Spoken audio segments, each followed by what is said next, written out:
Salut à tous et bienvenue sur cette vidéo. Aujourd'hui, je veux vous poser une question qui m'a hanté pendant des années. Et si tout ce que vous pensiez être vous, votre personnalité, vos choix, vos rêves, n'était qu'un rôle écrit par quelqu'un d'autre? Imaginez-vous vous réveiller un matin et réaliser que votre vie, celle que vous menez tous les jours, est comme une pièce de théâtre où vous jouez un personnage, mais ce personnage, ce n'est pas vraiment vous. Laissez-moi vous raconter une histoire. Il y a quelques années, j'étais à un tournant de ma vie. J'avais un job stable, une routine bien rodée, et tout le monde autour de moi me disait « Wow, tu as tout pour être heureux ». Mais au fond, j'avais ce sentiment étrange, comme une boule dans l'estomac. Je me suis rendu compte que j'avais choisi cette carrière, un poste de bureau bien payé, non pas parce que c'était mon rêve, mais parce que c'était ce que mes parents, mes amis et même la société attendaient de moi. J'étais une marionnette tirée par des fils invisibles, les attentes des autres. Vous est-il déjà arrivé de ressentir ça? Ce sentiment que vos choix ne vous appartiennent pas vraiment? C'est là que j'ai découvert le travail de Carl Jung, un psychiatre suisse qui a bouleversé ma vision du monde. Jung a dit quelque chose de puissant. Jusqu'à ce que vous rendiez l'inconscient conscient, il dirigera votre vie, et vous l'appellerez le destin. En d'autres termes, si vous ne prenez pas le temps de comprendre ce qui vous contrôle, ces forces invisibles dans votre esprit et dans la société, vous ne vivrez jamais vraiment comme vous. Vous serez juste une projection des attentes des autres. Jung a appelé ce chemin vers la liberté l'individuation. C'est un processus profond, parfois douloureux, pour devenir qui vous êtes vraiment, un individu unique, libéré des chaînes invisibles qui emprisonnent votre esprit. Mais pour y arriver, il faut d'abord comprendre ce qui vous retient. Depuis notre naissance, la société nous façonne. Elle nous donne un nom, une culture, des règles, des valeurs. On nous dit ce qui est normal, ce qui est réussir.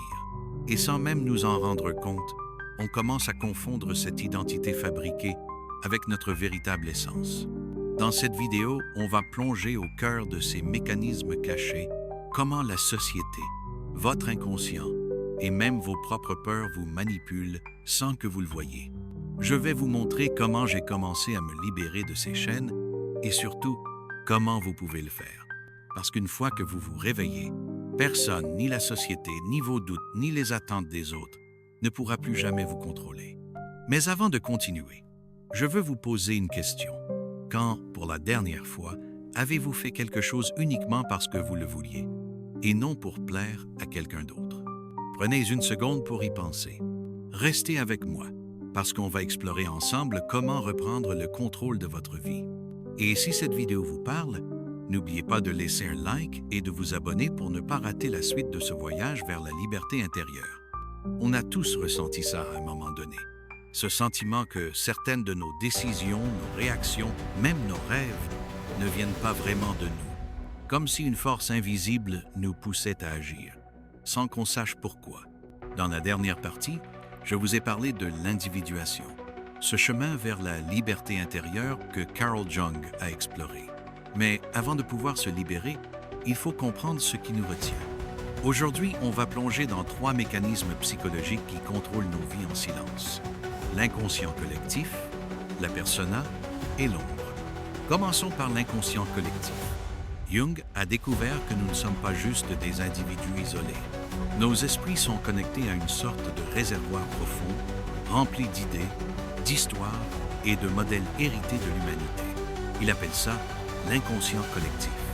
Pensez-y comme à un océan invisible où flottent des archétypes, des modèles universels comme le héros, le sage ou même le rebelle. Ces archétypes façonnent notre façon de voir le monde sans qu'on s'en rende compte.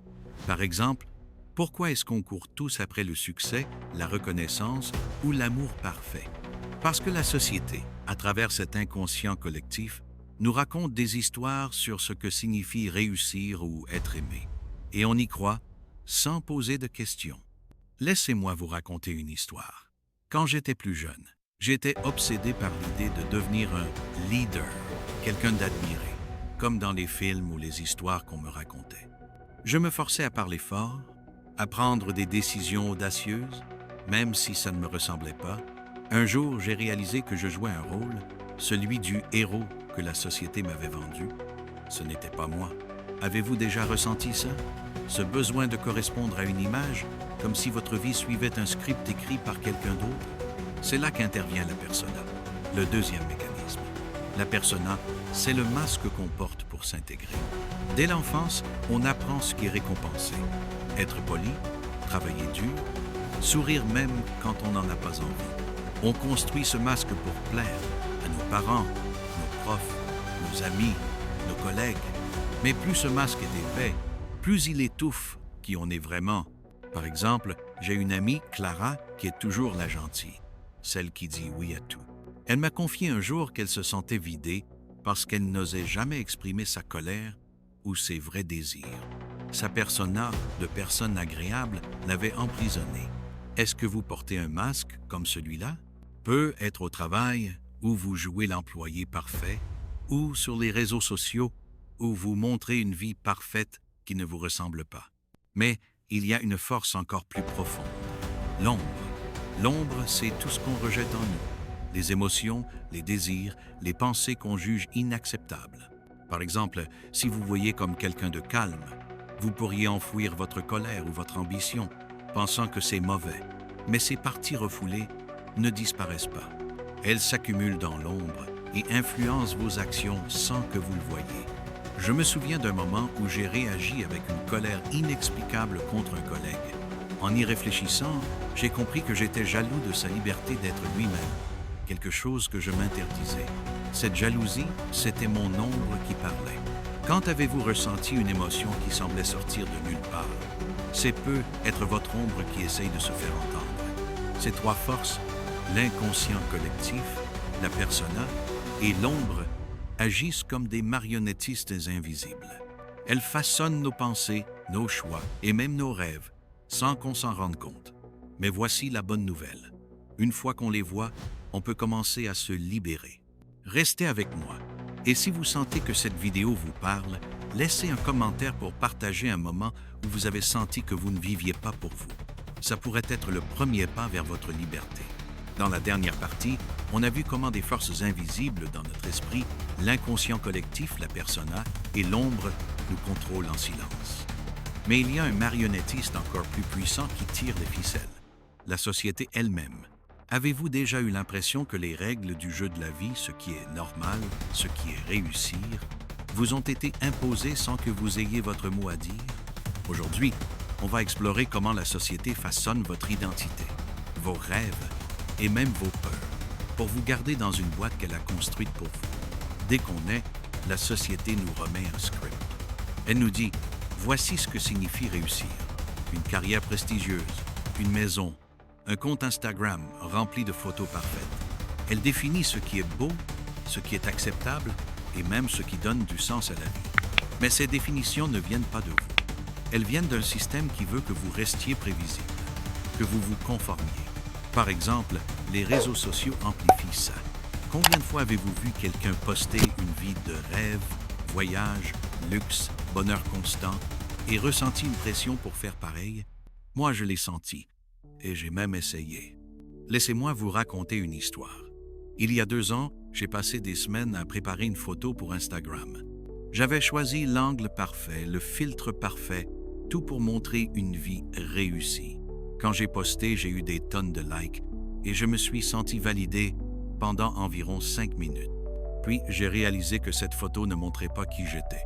C'était une façade, un masque pour plaire à des gens que je ne connaissais même pas. Ce moment m'a frappé. Je vivais pour l'approbation des autres, pas pour moi. Est-ce que ça vous est déjà arrivé? Publier quelque chose, dire quelque chose, ou même choisir une carrière juste pour être vu comme quelqu'un de bien? Carl Jung a compris que la société est un maître manipulateur. Elle exploite notre besoin d'appartenance, un instinct qui remonte à l'époque où être rejeté par le groupe signifiait la mort.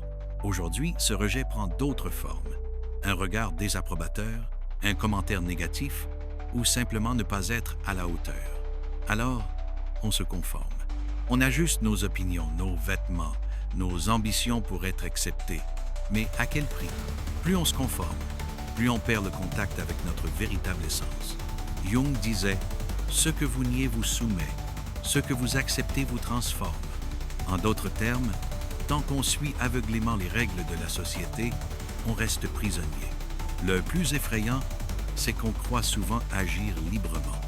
On pense, c'est mon choix de travailler 60 heures par semaine, de suivre la dernière mode ou de cacher mes vraies opinions.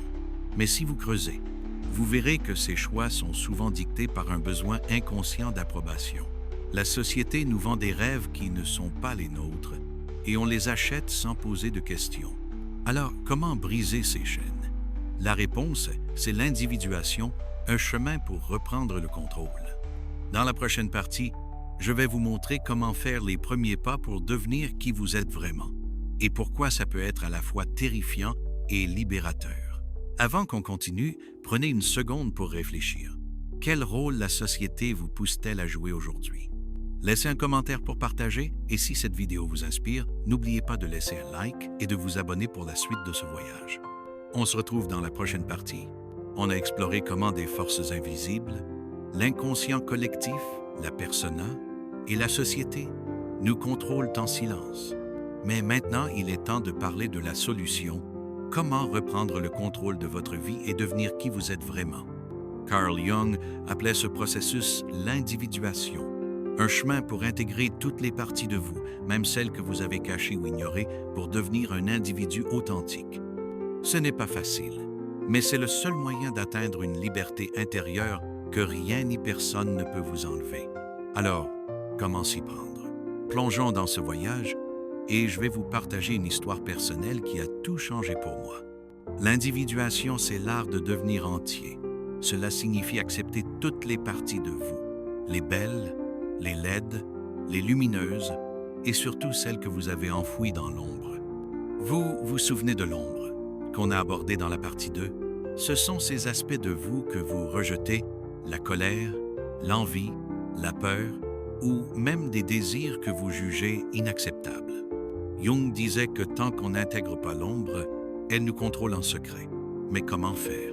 La première étape, c'est l'acceptation. Pas d'agir sur ces impulsions de manière destructrice, mais de reconnaître qu'elles font partie de vous. Laissez-moi vous raconter une expérience qui m'a transformé. Il y a quelques années, j'avais une peur terrible de dire non.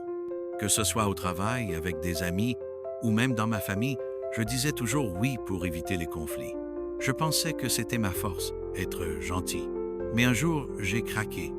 J'avais accepté un projet au boulot qui ne me passionnait pas, juste pour ne pas décevoir mon patron.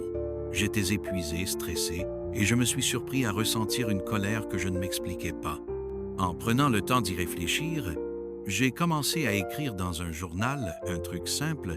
J'ai réalisé que cette colère venait d'une partie de moi que j'avais ignorée, le désir de défendre mes propres besoins. En reconnaissant cette ombre, j'ai commencé à dire non, d'abord timidement, puis avec assurance. Et vous savez quoi? Ça m'a libéré. Avez-vous déjà refoulé une émotion ou un désir parce que vous pensiez que c'était mal? Prenez une seconde pour y penser. Une fois qu'on commence à accepter l'ombre, on peut utiliser des outils pour l'intégrer. Jung adorait la créativité pour ça. Écrire, peindre ou même parler à quelqu'un de confiance peut donner une voix à ces parties refoulées. Par exemple, essayez ceci. Prenez 10 minutes ce soir. Écrivez ce que vous ressentez sans filtre, même les pensées que vous jugez négatives. Vous serez surpris de ce que vous découvrez. Une autre étape, c'est de démanteler la persona, ce masque social qu'on porte pour plaire. Ça ne veut pas dire arrêter d'être poli ou professionnel, mais arrêter de confondre ce masque avec qui vous êtes vraiment. Pour moi, ça a signifié arrêter de jouer le rôle du gentil gosse tout le temps et oser montrer mes vrais sentiments, même si ça dérangeait. Mais soyons honnêtes, l'individuation, c'est difficile. Pourquoi?